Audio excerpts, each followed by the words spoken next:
We're now live. Please proceed. I'd like to call the Committee of the Whole meeting of August 31st, 2020 to order. Good evening, everyone. My name is Paul McPherson, Counselor and Chair of the Planning and Economic Development Committee. We are meeting electronically through Zoom. And this is our third Committee of the Whole meeting during this declared emergency period. Members of the public may observe the proceedings by accessing the live webcast at our YouTube channel. Roll call, I will ask our Deputy Clerk to complete a roll call of council that we can confirm quorum. Trish, please go ahead. Thank you. Please unmute your mic as I call out your name. Mayor Easton. Here. Councilor Injima. Here. Councilor Russell. Here. Councilor Brunei. Present. Councilor Pachariva. Present. Councilor McPherson. Here. Councilor Mikulik. Here. Councilor Timmers. Here. And Councilor Reimer. Here. We have quorum. Great. In addition, I want to take a minute to welcome the staff we have joining us tonight electronically. Chief Administrative Officer Mike Kirkopoulos, Town Clerk Julie Kirklos, Finance Treasurer Terry Tuwala, our Director of Planning and Development Kathleen Dale, our Associate Director of Planning and Development Matt Bruder, the Director of Community Services Shannon McKay, our Fire Chief Greg Hudson, Director of Public Works Dave Graham, our Economic Development Officer Paul Deaney, and moderating and clerking the meeting tonight, we have our Deputy Clerk Trish Sarnicki. IT staff in attendance is Matt Guadagnolo and Devin Linton. As this is a virtual meeting, I will ask that we follow some procedures during this electronic meeting. Should there be a connection or service disruption for the chair, or if quorum is lost, the chair and or clerk will call a 10-minute recess to reconnect and to regain quorum. If quorum is lost, the meeting will be adjourned. If connection is lost from the chair, the clerk will ask those in attendance to wait up to 10 minutes to provide the chair time to reconnect and resume the meeting. Otherwise, after that time frame, the vice chair will resume the meeting with the chair until the chair has reconnected and resumes their role. Each member of council who wishes to speak, please use the raise hand feature on your video call, and the clerk will track our speakers list today and then invite you to speak when I open it for comments or questions. Also, when I finish reading a motion and announcing the mover, the clerk will then call the vote by reading each member of council's name out loud. Please remember to take yourselves off mute during this portion of the meeting so that you can confirm if you're in support or oppose. Also, when not speaking, please remember to put yourselves on mute. Moving to delegations of interest. Are there any delegations of interest? I believe we have one. Councilor Reimer. Go ahead. Thank you, Chair McPherson.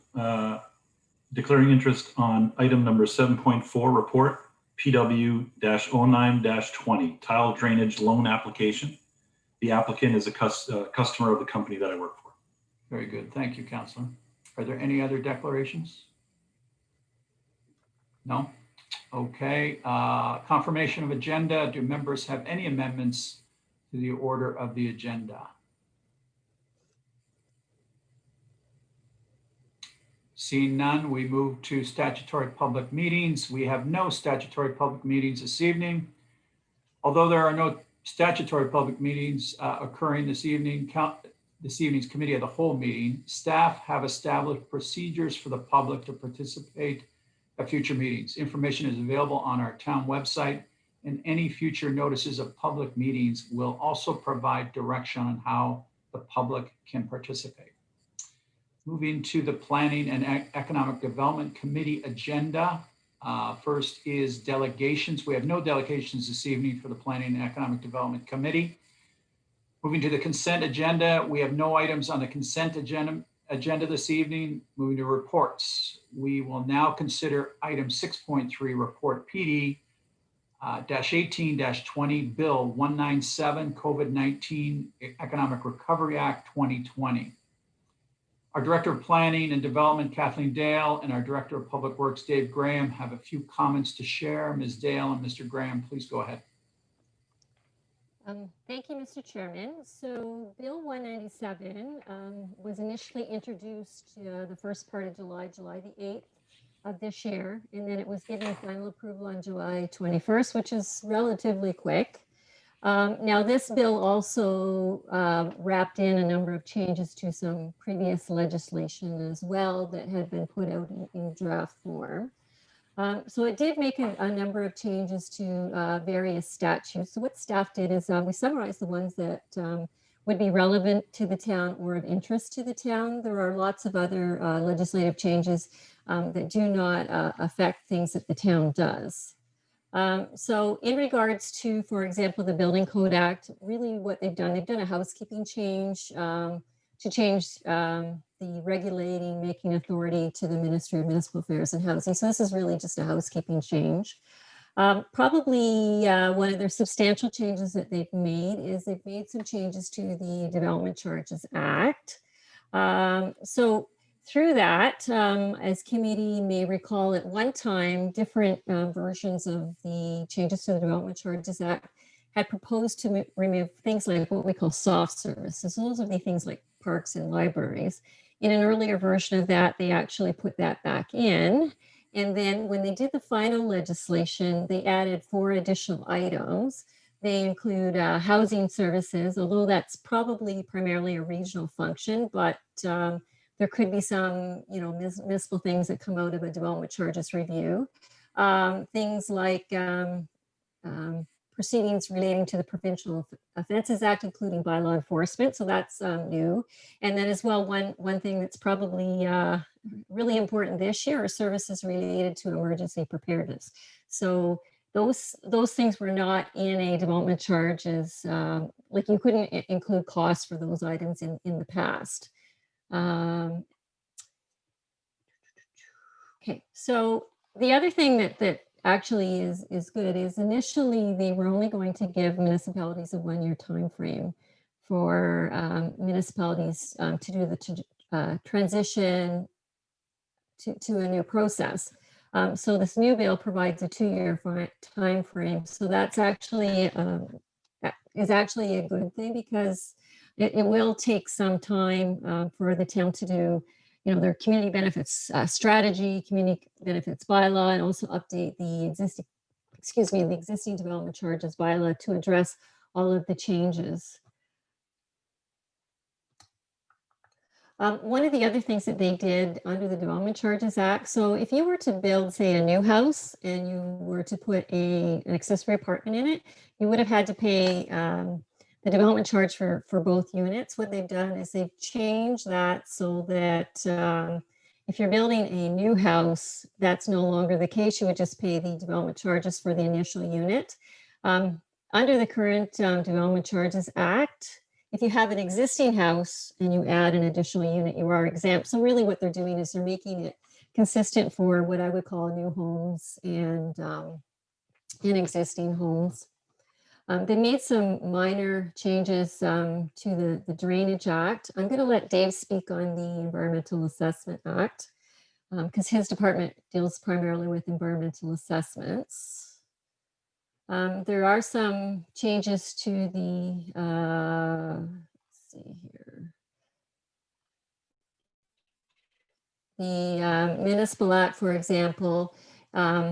And that, so I know our Legislative Services Department is bringing forward a report to amend the procedural bylaw because what that does is allows for a process for proxy votings for council. So that'll be subject of a much more detailed separate report. The next substantial change is the Planning Act. So what the changes to the Planning Act is, they're actually repealing and replacing part of what was referred to previously as the More Homes, More Choices Act that weren't yet in effect. So under sections 37 and 37.1 of the Planning Act, those are to be replaced. Just to give you some background, what section 37 did, it allowed a municipality to pass bylaws to authorize increasing in height and density in return for community benefits. So what that means is a municipality would get something in return. And so there's a list of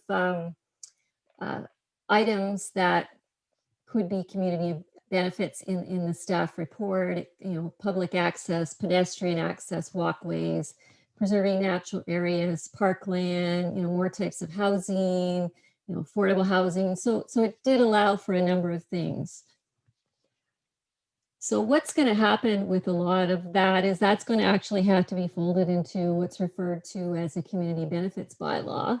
So similar to our current cash in lieu of parkland bylaw, a community benefits bylaw would come into effect if there's a change in zoning, there's a minor variance, there could be a conveyance of land through the removal of part lot control. Although I have to admit, I don't think we've ever needed to collect because all they're doing is creating the lot. The house is already there.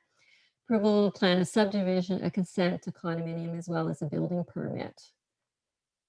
Now, what they've done is, I guess, hopefully to make it more clear, but under section 37.4, the community benefits charge is not to be imposed on, I guess what the province would refer to as lower types density.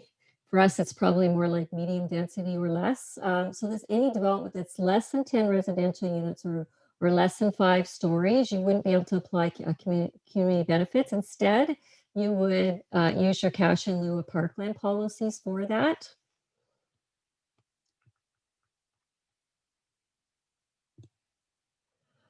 The other thing too is that when it comes to the differences between development charges and community benefits, so you can include some things that you would have traditionally included in a development charges bylaw in your community benefits bylaw.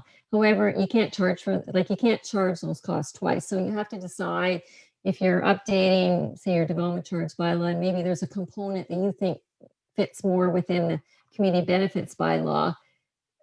It would then go in the community benefits bylaw. You wouldn't put both of them in there because you can't do that.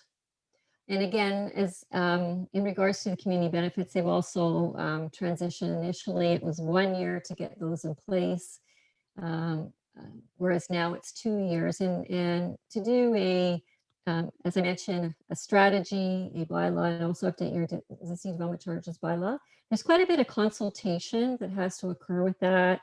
There's formal public meetings, there's background reports and studies. So the initial 1 year time frame really didn't give municipalities enough time. So the 2 years is a much better time frame. Another thing that they've done is they've changed some of the requirements for minister zoning orders. So basically what it does is and I suspect that this is probably likely going to be imposed more likely in the GTA area, is the minister can put zoning orders in place on properties to require affordable housing units. And then those types of developments would go through site plan control. So you'd skip the stage of zoning and you just jump right to the minister's zoning order. In regards to the Provincial Offences Act, as I mentioned, in addition to some of the requirements for parking, there also is a provision now that currently if somebody wants to appeal their parking ticket, you have to hear you have to have an in-person hearing. So they've changed that to be consistent with some other, a lot of other legislation. So now they can be done without personal attendance. So you could do it like over Zoom or Teams, for example. The other thing that they've done is, and this also doesn't affect us, but who knows in the future, they've established some policies for what they call transit-oriented communities. And what that does is it permits the province to designate lands as a transit-oriented community, and then it specifies which conditions will apply. And I suspect that with a lot of the transit stations that are being proposed in parts of the GTA, this is probably some legislation that the province is trying to put in place in order to expedite development. So those are my comments. I can either answer some questions or I can turn it over to Dave and let him go on to the environmental assessment process, Mr. Chairman. Thank you, Kathleen. I think we'll move it to Dave and then we'll take questions. Thank you. Go ahead, Dr. Dave. Thank you. Through you, Mr. Chairman, to members of council. So the the amendments regarding the Environmental Assessment Act are really the mandate is looking at how the process can be better streamlined, improve timelines for infrastructure projects, and really the mandate, I think, is trying to get projects completed in communities faster. The current EA Act and process is older legislation, and so what the amendment is doing is looking at trying to modernize pieces of that legislation. They're looking at trying to be more streamlined in terms of lower risk projects. So those would be projects which would be considered to have a lower risk to the natural environment. So they want to look, the amendment wants to look at exempting that type of work, streamlining that type of work, and really focus on those projects that would have, more of a medium to higher risk to the natural environment. And really, that's where, the amendments are looking in terms of shoring up the environmental assessment process. There's also a number of other modernization pieces to this, being more applications online, opposed to the current process where a lot of it is paper and things like that. There's also some changes around timelines in communications with minister orders. Minister orders are now going to have timelines around them of when the ministry receives that type of correspondence. So there's not a lot of detail yet specifically, but those are sort of the high level points that the amendment is proposing at this point in time. Okay, so do we have questions from council?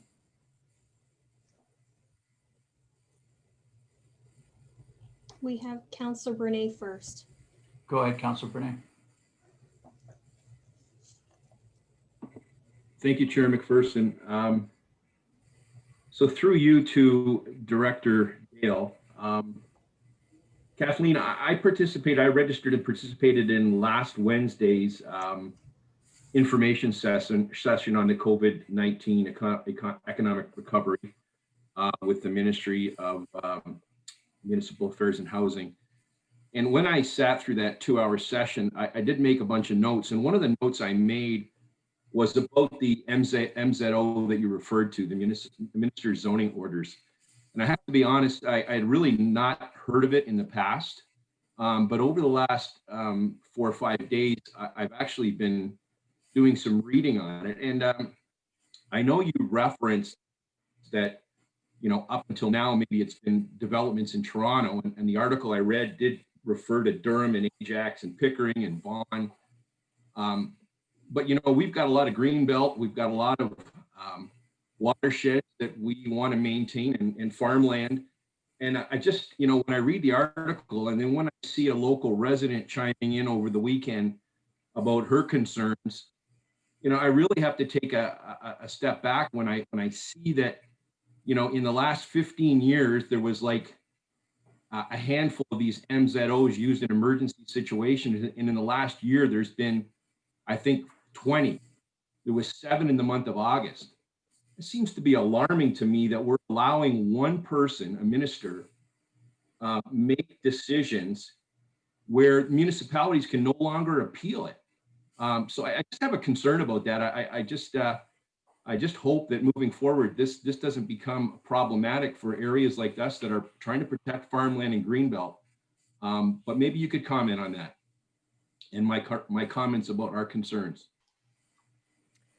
Yes, through you, Mr. Chairman. Actually, when staff first read the wording for the minister's zoning orders, there were some references in there to the Greenbelt Plan, the Oak Ridges Moraine, and the Niagara Escarpment Plan. And so we first read it, we thought, that doesn't make any sense. So we actually checked with our legal consultant. So the enhanced changes to the minister's zoning order provisions do not apply to lands within the Greenbelt, lands within the Oak Ridges Moraine, or within the Niagara Escarpment area. So they won't be able to use, like right now, they can use minister's zoning orders regardless. But what they've done is they've in order to do some of the changes, they've actually put some restrictions in place that they can't use these enhanced provisions within, say, the Greenbelt area, which affects the town of Lincoln. Okay, that's great. I appreciate those comments. That puts my mind at ease. Thank you very much. Trish, our next speaker, our next counselor. Next speaker is Councilor Rajima. Counselor, go ahead. Thank you, Mr. Chair. I have a question to piggyback on Councillor Bernet's question as well. I had a question about EMZOs and what, so we haven't heard much about them, and I've never had the experience of watching one come into play, but what is the impetus for such a process? What would be the impetus to for a minister to step in and make direction in?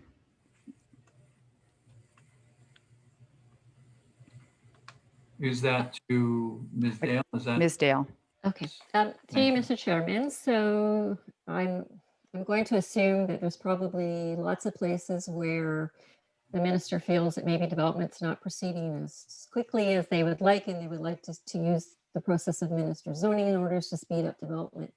Just to give you an example, see, when staff first initially looked at the legislation, one of the concerns we actually had was within our Prudhoe secondary plan, we do have an area that is deferred pending some potential changes to policy at the provincial level. And it was actually ministry staff in a number of meetings that we've had with them suggested the use of a minister's zoning order for this portion of Prudhoe's, which is deferred, but it has a secondary plan in place to allow development. So that's probably an example of where you might use a minister's zoning order in a situation like that. It's hard to speak, on behalf of the province as to why they might have done this, but I read into it is that there are situations where they just like to see some areas development happen much quicker. And when people, with a lot of changes to zoning, they sometimes get held up in LPAT hearings. The minister can just step in and put the zoning in place. I'm thinking that they would use it in those circumstances.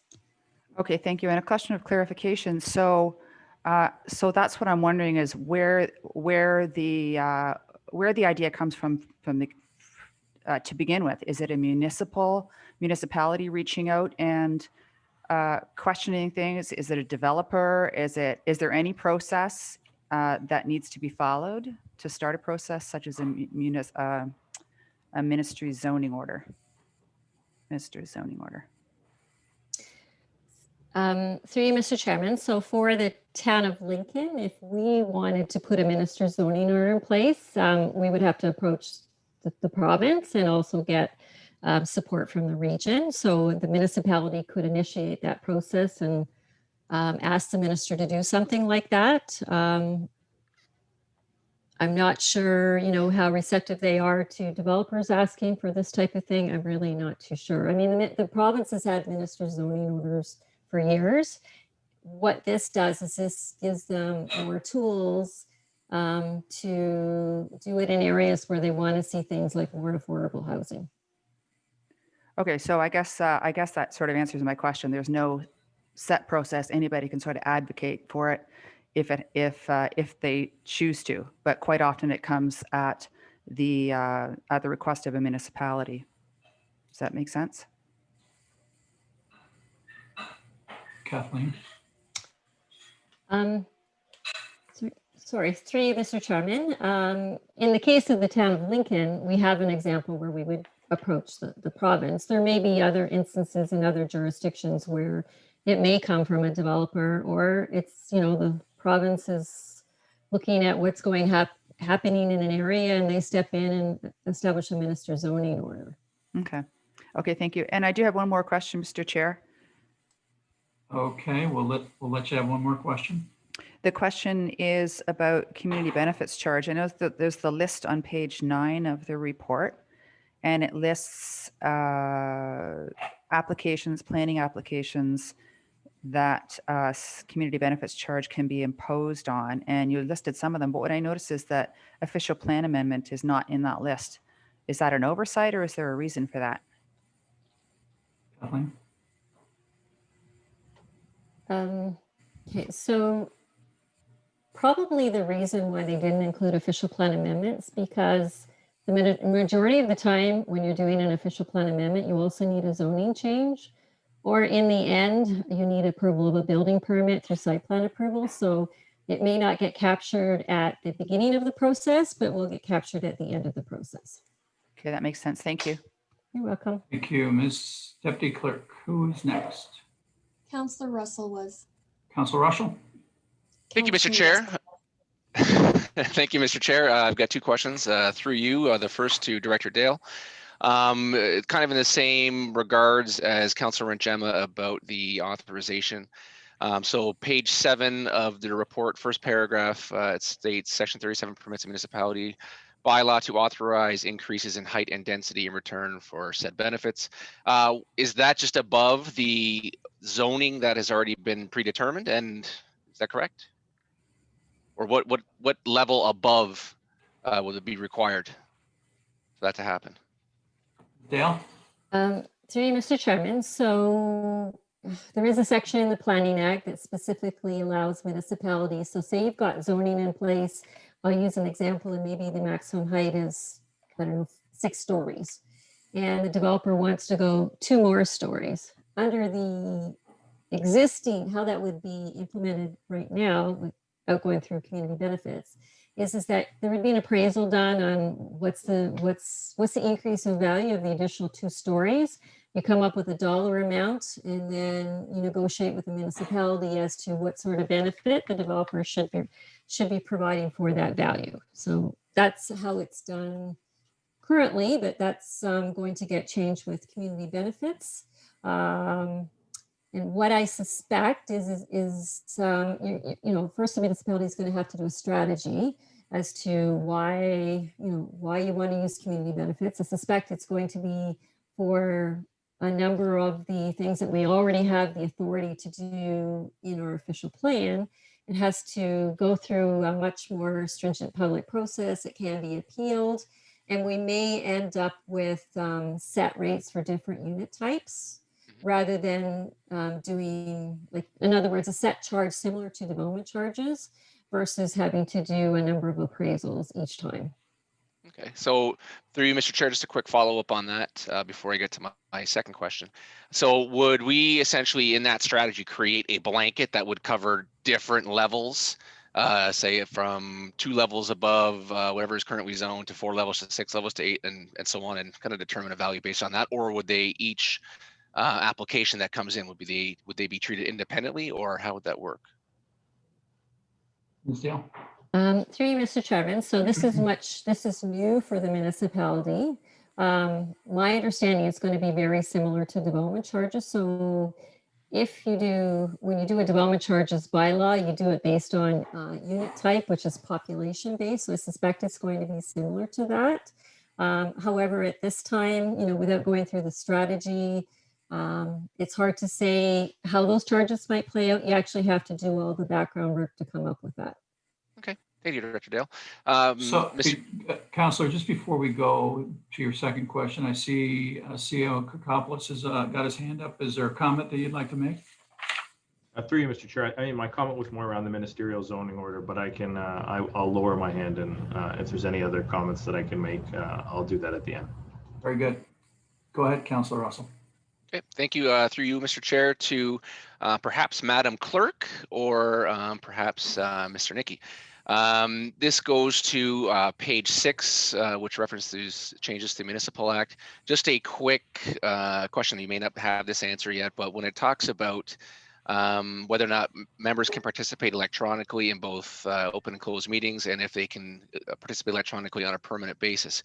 Would this be a combo, or is there a possibility for a combination of in-person and electronic, or does there have to be one or another, or is it will allow people to, if they have to, queue in remotely?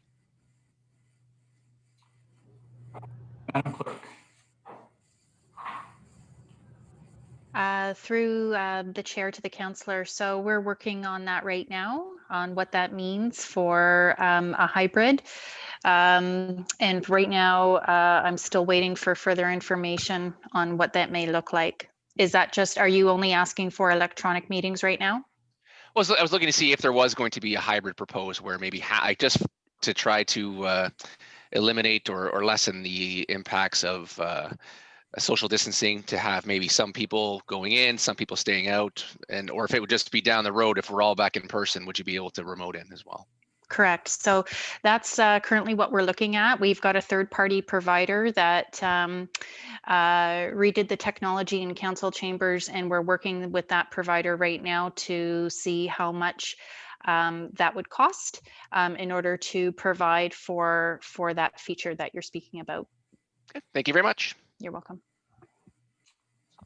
Thank you, Councillor. And we are over to Trish. Councillor Mikulik. Councillor Mikulik, go ahead. Thank you, Mr. Chair. Through you to my thoughts would be Director Dave Graham. Regarding the Environment Assessment Act, is there any changes? Is there any proposed changes to the phasing that of the environmentals required when redeveloping lands? When having to get a phase 1, phase 2, phase 3, is there anything that speaks in this revision to address the requirements or the numbers, the levels that are currently sought as far as cleanliness of the soil or remediation levels? Director Graham. Through you, Mr. Chairman, to the councillor, I don't believe so. I mean, I think Kathleen Dale might be able to add some more comments. A lot of these amendments in the EA Act that we're referring to are more around a lot of the infrastructure type related projects and power related projects, but perhaps Kathleen might want to make a comment. I'm not sure. Ms. Dale? So yeah, the environmental assessments that developers sometimes have to do, there's phase 1, phase 2, phase 3, phase 4 if you've got a really bad site. So there isn't changes proposed to that, as Mr. Graham mentioned. This is really the changes, environmental, the EA process is really more for infrastructure projects. So, you know, developers will still have to go through, and even, you know, in municipality, if, you know, we were to develop a property that had some contamination on it, we would still have to go through, you know, do the phase 1. And if the, you know, if it doesn't look like there's anything, you stop there. You may have to do a phase 2 if you start to find things, and you're into phase 3 and phase 4. So as far as staff knows, there's no changes to that process. Just thank you for that answer. The reason why I ask is that there's certain areas of possible redevelopment where it could be perceived that there would be no negative impact to neighboring properties, you know, should development occurred. And I just wasn't sure in this report if there was anything to address that, because it's basically a blanket policy that they've implemented, and I don't think, to the best of my knowledge, it looks at specific sites as, you know, as far as any possible negative side effects with disturbing that sort of soil. So that's why I brought that issue up. And then there was another question I was going to have with regards to, there was a point with regard, it was a bullet point. Let me scroll to it.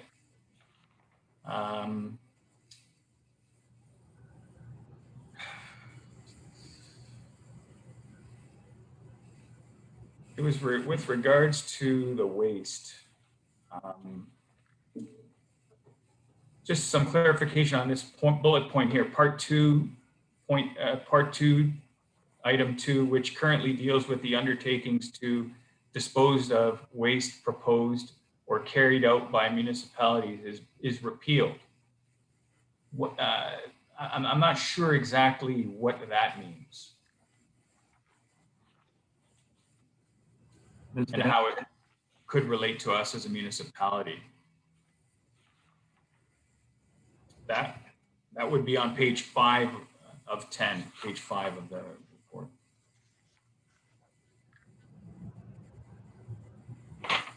Do we have somebody to take that question?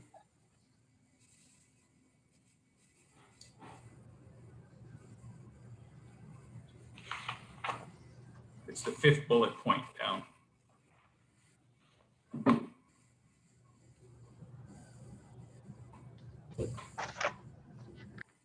What does the bullet point read, Councillor? It reads part 2,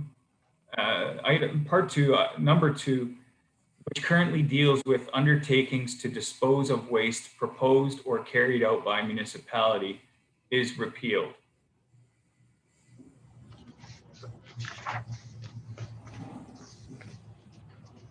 And is there any context to that? Is it what? I was just looking for clarification on that point, understanding that you have to jog back to the other paragraphs.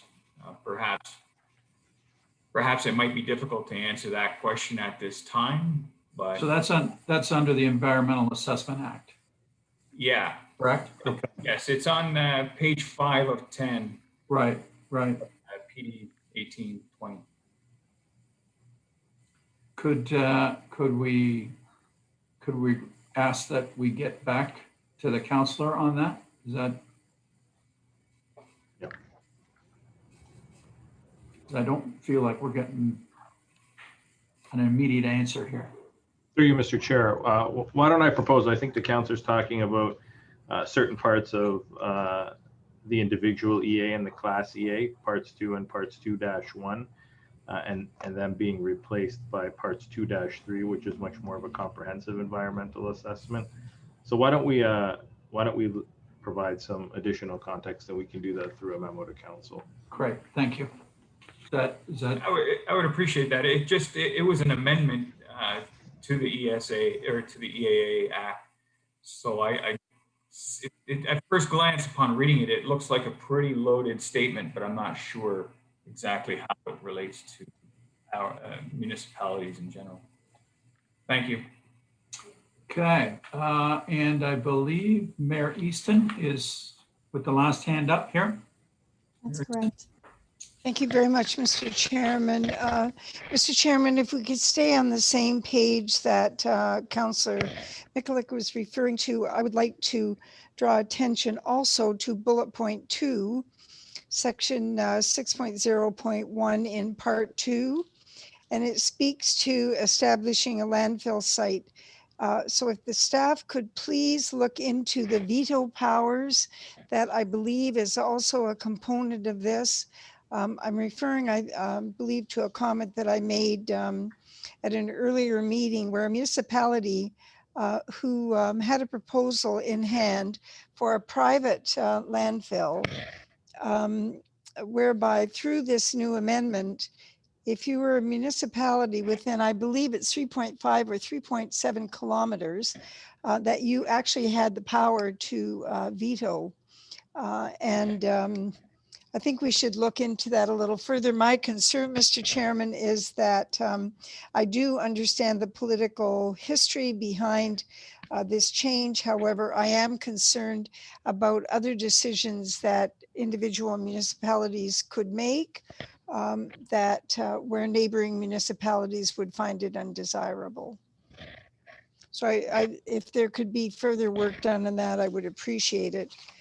And on page, I guess what would be page 7, under the Planning Act pieces, I'm inquiring about the process. And community benefits, I understand what they are, and I guess it's yet to be seen exactly how we will make those decisions. But I think there could be an interpretation by members of the public who sometimes see some of these strategies that we use as useful for the municipality, but not of any benefit to members of the public. And I go to the CIP as one that has been identified in that category. So if community benefits are an option for revenue generation, and I believe that that's the intention, and to provide us with a much broader perspective on those opportunities, is this a choice, I guess, through you to Ms. Dale? Are these a choice, or could we decide that we didn't want to get into the community benefits business, because in fact it appears as though we could be approving minor variances and other such zoning bylaw amendments because there's money attached to them. Could I have clarification whether I'm reading that correctly? Ms. Dale? Through you, Mr. Chairman. So the intent of the community benefits as it relates to acquiring things that are helpful to the municipality it's not intended to be something that would be revenue generated. It's really, if somebody does a development and they want to go higher in density or higher in height, in order to do that, the municipality has a bit of control. They can say, well, for example, well, we'll allow you to build 2 more stories, but we want you to provide so many units of affordable housing, which actually would have a public benefit, maybe not to all, but it would have some sort of public benefit. So the intent is what they're basically doing is they're treating them very similar to development charges. Development charges are not intended to create revenue. They're intended to pay for your costs of growth. So the intent of this is when you have development, you want to be able to, get parkland dedication or cash in lieu, because, parks and things like that to provide a benefit to the entire community. So I think it would probably be better to go forward with a community benefits bylaw, because if you run into a situation where somebody does ask for an increase in height and density, and there are provisions in the Prudhoe secondary plan as an example for that, they may in the end, through possibly a decision by LPAT, get their increase in height and density, but the municipality won't get anything in return. So it's always good to have this in place. Okay, so better negotiating power, is that correct through you, Mr. Chairman? More effective negotiating powers? Is that one of the benefits Dale? that this provides us, Ms. Dale? Through you, Mr. Chairman, yeah, the intent is that, if somebody does want to go increase their height or increase their density, you want to get something from them in return. So it's always good to have, like right now, we've got the policies in our official plan. We've never had anybody ask for this application, but we've had the policies in the official plan.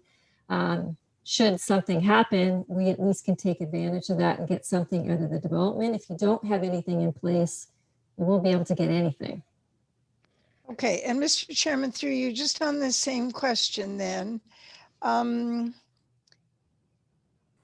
do you think, Ms. Dale, that the community benefits initiative is broadening our ability to look at sources of revenue? I know you're not classifying it as revenue generation, but there were a number of things over the years that we were able to collect development charges on, and then they were removed.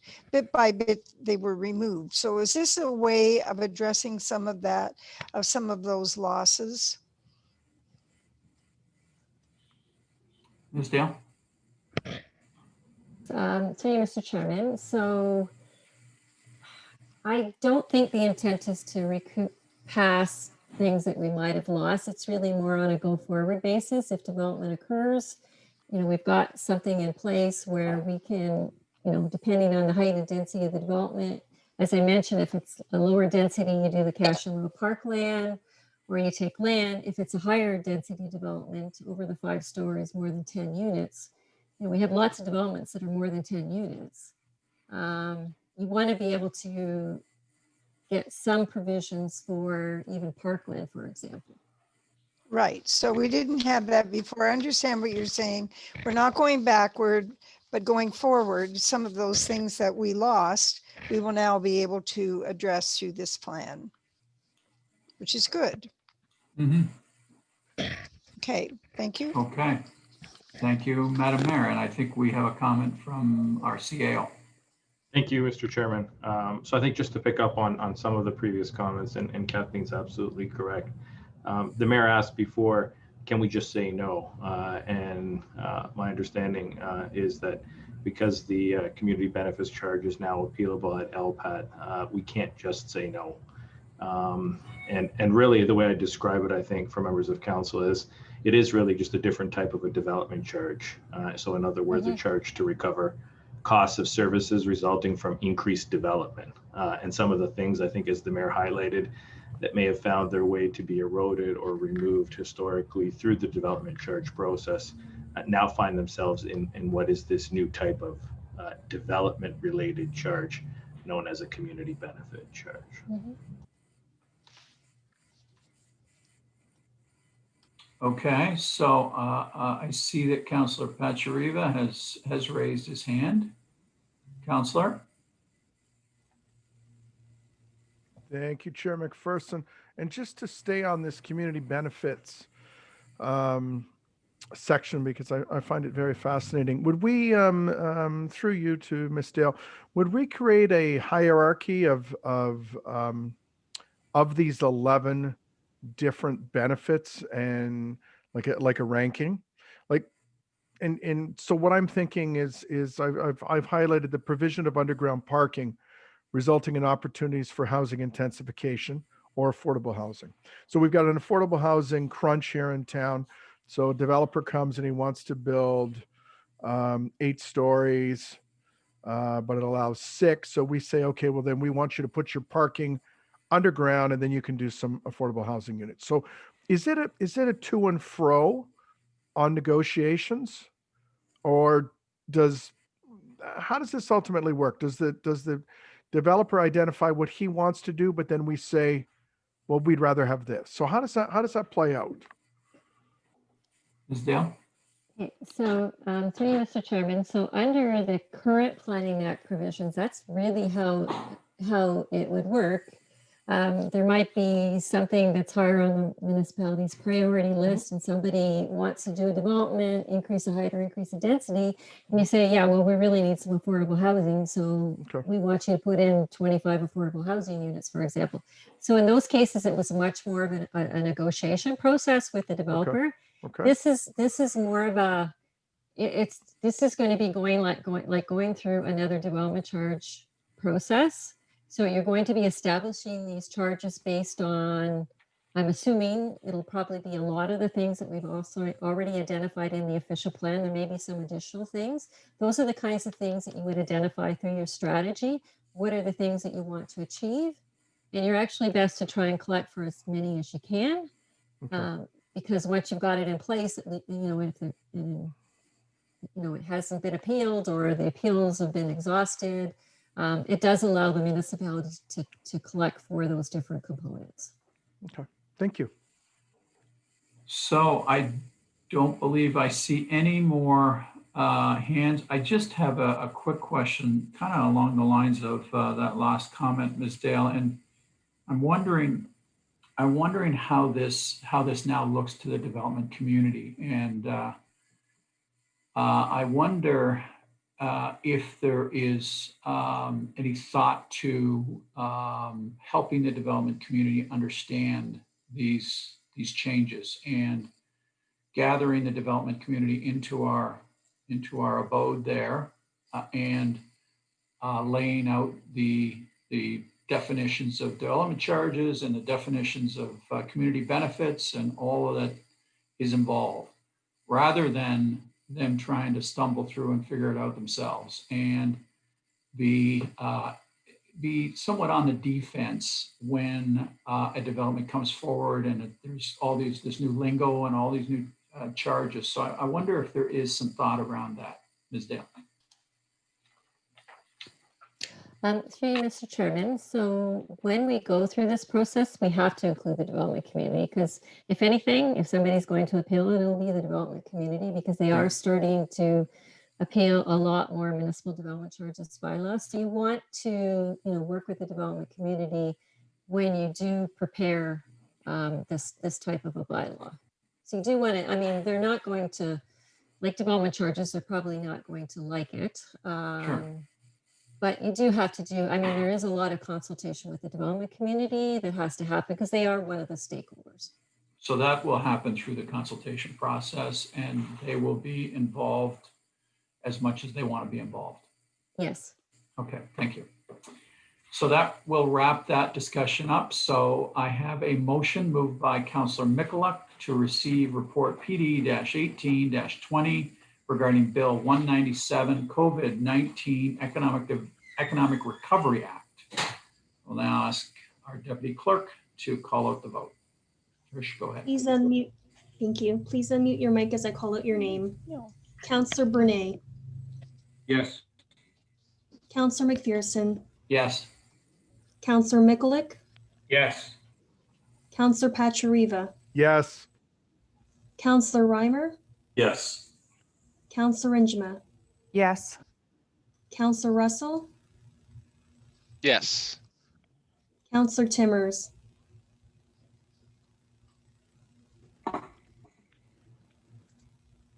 Yes. Mayor Easton, Support. and that motion is carried. So now move to 7.4 on our agenda, closed session. We have one confidential item for consideration this evening. Our CEO has some remarks to provide prior to moving into closed session. Thank you, Mr. Chair. And really my comments I will say for the in-camera in terms of the specific item, but thought it important because this initially wasn't on our agenda. When you first received the agenda, just to advise both members of the public and council that we are going into camera to discuss a real estate matter. And this has been a bit of a difficult negotiation, bit of a moving target. And so information up until the very last minute has been coming in. And that was really the reason for this update coming forward now and not being caught, I think, in the initial agenda that came forward. Thank you, Mr. CEO. And Madam Deputy Clerk, you have an announcement? Yes, thank you. Prior to proceeding into closed session, we must provide notice. To proceed, I'm going to ask for a vote which requires 2/3 to consider the item of Blizzard Drive immediately in closed session. If you can please unmute your mic as I call out your name. Councillor Brunei, Yes. Councillor McPherson, Yes. Councillor Michalak, Yes. Councillor Pachariva, Yes. Councillor Reimer, Yes. Councillor Injma, Yes. Councillor Russell, Yes. Councillor Timmers, Yes. Mayor Easton, Yes. and that motion is carried. So before I read the motion and we move into closed, I would like to explain what will happen for those watching this electronic meeting. First, there will be a closed session statement that the clerk will go through for all of council and staff that will be attending the closed session. Once that is complete, we will move on with the motion to move into closed session. The clerk will be turning off the live webcast during the closed portion of the meeting. Once we have completed the closed portion of the meeting, we will resume with the live webcast and carry on with the public portion of the meeting, and we'll read the motions in public session. I ask that the clerk conduct a closed session statement for all of council and others attending the closed session. Trish? Thank you. Before we begin the closed session, all members are reminded that any discussions in closed are to remain confidential as per our procedural bylaw, our code of conduct for the council of the town of Lincoln. Before we begin, I need each member that is attending electronically to confirm the following: that you understand that matters are to remain confidential, and confirm that no one else is present with you, and confirm that no one else can hear this closed session, and confirm that you are not using any electronic devices other than your tablet computer for the video conferencing, and confirm that you are not recording this portion of the meeting. If you acknowledge all of the above, please reply with, "I understand and confirm" to all of the statements as I read your name out loud. Mayor Easton, I understand and confirm to all of the statements. Councillor Njima, I understand and confirm to all of the statements. Councillor Russell, I understand and confirm to all of the statements. Councillor Brunet, I understand and confirm to all of the statements. Councillor Pachariva, I understand and confirm to all of the statements. Councillor McPherson, I understand and confirm to all of the statements. Councillor Mikulik, I understand and confirm to all of the statements. Councillor Timmers,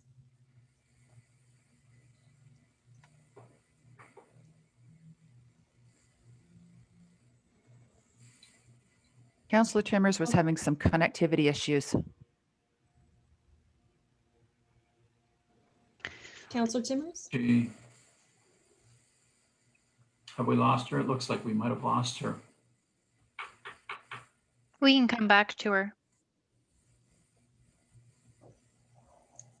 I will continue and call out her name at the end. Councillor Reimer, I understand and confirm to all the statements. CAO Mike Kirkopoulos, I understand and confirm to all of the statements. Town Clerk Julie Kirklos, I understand and confirm to all of the statements. Finance Treasurer Terry Trawala, I understand and confirm to all of the statements. Director of Planning and Development Kathleen Dale, I understand and confirm to all of these statements. Associate Director of Planning and Development Matt Bruder, I understand and confirm to all of the statements. Director of Community Services Shannon McKay, I understand and confirm to all of the statements. Fire Chief Greg Hudson, I understand and confirm to all the statements. Director of Public Works Dave Graham, I understand and confirm. I understand and confirm to all the statements.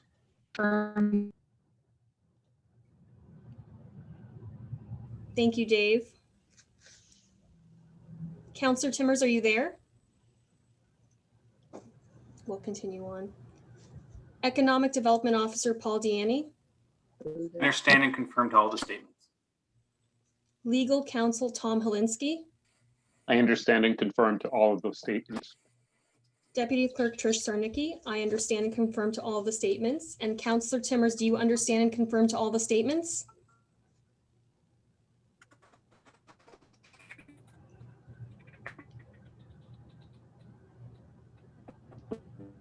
Trish, would it be appropriate to carry on, and then as Councillor Timmers joins the meeting, we get her to agree? It Or would be appropriate. or would We you can wait? continue and then have her read the statement after when she connects. So we can move forward. However, Okay. maybe we'll have a different mover instead of Councillor Timmers, if you can just pick someone else for that motion. Can I get a hand to raise? Who have we got? I saw Councillor Russell, but he's right in the middle of my screen. Good, that's a good choice. So thank you, Madam Clerk, Madam Deputy Clerk. I have a motion moved by Councillor Russell. Under section 239 of the Municipal Act, notice is hereby given that council adjourned to closed session in order to address, pursuant to the Municipal Act, section 239(2)(f), advice that is subject to solicitor-client privilege, including communications necessary for that purpose, as it pertains to Blizzard Drive. I will now ask our clerk to call out the vote. Trish, go ahead. Thank you. Councillor Brunet, Yes. Councillor McPherson, Yes. Councillor Mikulik, Yes. Councillor Pachariva, Yes. Councillor Reimer, Yes. Councillor Njima, Yes. Counselor Russell, Yes. and Counselor Timmers is absent right now due to connection issues. Mayor Easton, Yes. and that motion is carried.